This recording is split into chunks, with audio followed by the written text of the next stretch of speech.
ঐতিহাসিক ৭ নভেম্বর জাতীয় বিপ্লব ও সংহতি দিবস উপলক্ষে ব্রাহ্মণবাড়িয়ার নবীননগরে উপজেলা ও পৌর বিএনপির উদ্যোগে অনুষ্ঠিত হয়েছে বর্ণাঢ্য র্যালি ও আলোচনা সভা।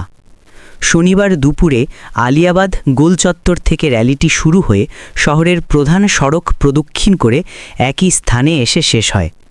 বিএনপি ও এর অঙ্গ সংগঠনের হাজারো নেতাকর্মী এতে অংশ নেন।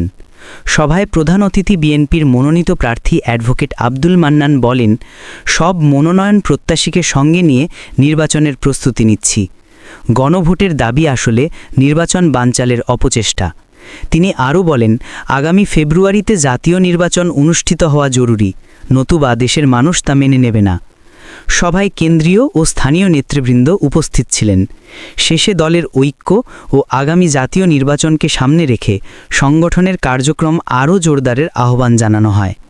মোহাম্মদ রেজাউল হক রহমত, ব্রাহ্মণবাড়িয়া। প্রবাহ নিউজ 24। প্রবাহিত হোক তথ্য, উন্মোচিত হোক সত্য। আমার সাথে সবাই বিপ্লব, সবাই যুদ্ধ। আমি সবাইকে আহ্বান জানাবো, সবার মধ্যে উদাত্ত আহ্বান থাকবে, আসুন আপনারা সবাই মিলে